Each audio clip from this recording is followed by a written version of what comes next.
আসসালামু আলাইকুম রহমতুল্লাহি ওবরাকাতু।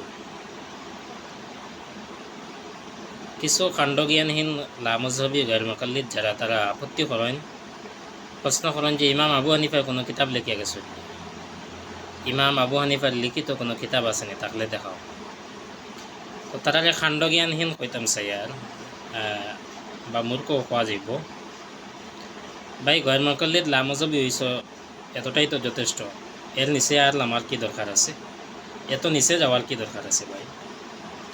এতটা কাণ্ডজ্ঞানহীন হওয়ার কি দরকার? দুনিয়ার সারা নিজাম, দুনিয়ার সারা সিস্টেম মানুষে বুঝে। আর ইমাম আবু হানিফার বেলা আইয়া কয় তাই কোনো কিতাব লেখছেন, তার লিখিত কিতাব আসেনি। দুনিয়াটা চলে বা মানুষ চলাফেরা করে, প্রত্যেক মানুষের যার যারই একটা বিভাগ থাকে, যার যারই একটা ফোন থাকে, একটা ডিপার্টমেন্ট থাকে। হে তার ও ডিপার্টমেন্টও, হে তার ও বিভাগও হে তার সময় হে ব্যয় করে। ডাক্তার যাইন তাইন তান ডাক্তারি পেশা লইয়া ব্যস্ত।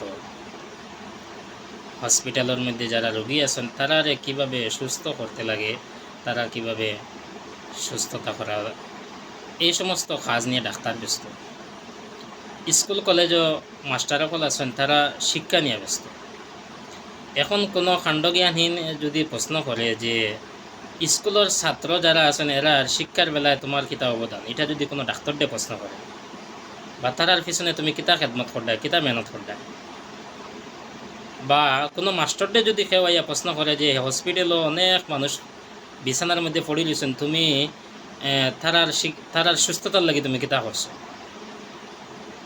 কত মানুষ পড়ে রয়েছেন, তারার সেবা, তারা সুস্থ হওয়ার লাগি তুমি কিতা করডায়, তোমার অবদান কিতা?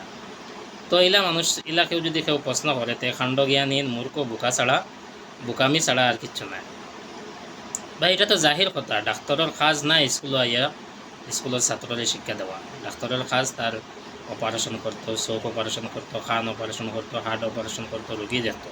এটা তার ডিপার্টমেন্ট, এটা তার বিভাগ। স্কুলের মাস্টারের কাজ নাই হসপিটালে গিয়া মানুষের অপারেশন করা, এটা তার বিভাগ নাই। তার বিভাগ হইল গিয়ে স্কুলের ছাত্ররে শিক্ষা দেওয়া। ব্যবসায়ী, তার বিভাগ, হে তার ব্যবসা লিয়ে তার সময় দিত। তো প্রত্যেক মানুষ যার যারই ডিপার্টমেন্টও হে থাকে, তার ডিপার্টমেন্ট যেটা ওটার মধ্যে হে তার সময় ব্যয় করে, অন্যটার মধ্যে যাওয়ার তার প্রশ্ন হয় না। আর গেলায় না কেনে কইয়া কোনো মূর্খ প্রশ্নও কোনোদিন করে না, করতেও না। কিন্তু এই কাণ্ডজ্ঞানহীন লামজহবি গैर মুকাল্লিদ যারা আছেন তারা এতটুকু বোকামি করেন যে আবু হানিফার বেলায় প্রশ্ন করেন যে তাই কোনো কিতাব লিখিয়া গেছেন নি, তানোর কিতাবের নাম কিতাব? ভাই কিতাব লেখা তো আবু হানিফার কাম নাই। কিতাব লেখা, হানফি মজহবর কিতাব লেখা তো আবু হানিফার কাম নাই।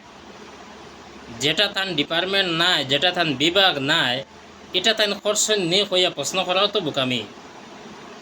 যেমন ইমাম বুখারীর কাম নাই তো মাসলার কিতাব লেখা, মাসআলার কিতাব লেখা ইমাম বুখারীর কাম নাই। এখন আমি আপনারা প্রশ্ন যদি করি যে একজন মানুষের দৈনন্দিন জীবনের যত মাসআলার প্রয়োজন আছে সব কিতাব বুখারীর মধ্যে আছে নি? জবাব তো অবশ্যই নাই। একজন মানুষের প্রয়োজনীয় যত মাসআলা সারা তো বুখারীর মধ্যে নাই। তো ইমাম বুখারী মানুষের লাগি খেদমত আর কিতা করিয়া গেলা, মাসআলা মাসাইল সারারে তানখানে জমা করলা না। বুখারীর মধ্যে যেহেতু সারা মাসআলা সীমাবদ্ধ নাই, সারা মাসলা মাসাইল বুখারী শরীফের মধ্যে নাই, তো তাই আরও কিতাব লিখিয়া গেলা না, মাসলার কিতাব। তো এলা যদি কেউ প্রশ্ন করে এটা বোকামি হইব, কারণ মাসআলা মাসাইল লেখা ইমাম বুখারীর কাম নাই। এটা তান বিভাগ নাই, এটা তান ডিপার্টমেন্ট নাই। তান বিভাগ হইল হাদিস নিয়া, তান হাদিস নিয়ে কাজ করছেন, হাদিসের কিতাব লিখিছেন, হাদিস বিভাগ আসলো তানোর কাজ। ইমাম বুখারীর কাজ নাই তান কিতাব লেখা ইমাম বুখারীর কাজ নাই। তান তো যেটা কাজ, এটা কিতাব লেখা থেকে আরও উপরে দি। ইমাম বুখারীর কাজ হইল গিয়া কিতাব লেখা, যে কাজ, এটার যে স্তর, এটার যে লেভেল, এর চাইতে 1000 গুণ উপরে ইমাম আবু হানিফার কাজ, যেটা হইল গিয়া মাসআলা মাসাইল কোরআন এবং হাদিসের সামনে রাখিয়া, কোরআন এবং হাদিস, সম্পূর্ণ কোরআন এবং হাদিসের প্রতি খেয়াল করিয়া মাসআলা ইস্তেমবাদ করা, ইজতিহাদ করা। এটা তো যে কেউর দ্বারা সম্ভব নয়, এটা তো আদনা মানুষের দ্বারা সম্ভব নয়। এখন ইমাম বুখারী যদি কিতাব লেখাত লাগি যায়, তো উজুর মাস আলা ইস্তেমবাদ করিয়া, উজুর মাস আলা সারা ইস্তেহাদ করিয়া, সারা বাইর করিয়া লেখাত কোনো শেষ হয়ে গেল অনেক সময়, বাকি সারা মাস আলা রইয়া গেল। তহারতর মাস আলা, নামাজর মাস আলা, তারপরে জাকাতর মাস আলা, রোজার মাস আলা, হজর মাস আলা, কত মাস আলা রইয়া গেল, কতটা অধ্যায় রইয়া গেল। তো আবু হানিফার খাজ নাই কিতাব লেখা, আবু হানিফার খাজ কিতাব লেখার চাইতে আরও অনেক উফরেদি যেটা তেন করিয়া গেছেন, কোরআন এবং হাদিস থেকে মাস আলা ইস্তেমবাদ করিয়া বাইর করিয়া রাখিয়া গেছেন। এখন তুমি তানে মানতায় না হানফি মজহব আর আবু হানিফার নাম শুনলে তো তোমার মাথায় কাম করে না, তো তানে মানতায় না, মানিও না। তানে মানার চাইতে তুমি শয়তান আর নফসর অনুসরণ করতায়, এটা তোমার ব্যাপার করো। তবে এইরকম কাণ্ড জ্ঞানহীন আর বুকামি আর মূর্খতার পরিচয় দিও না যে আবু হানিফার কোনো কিতাব লেখছেন না হইয়া।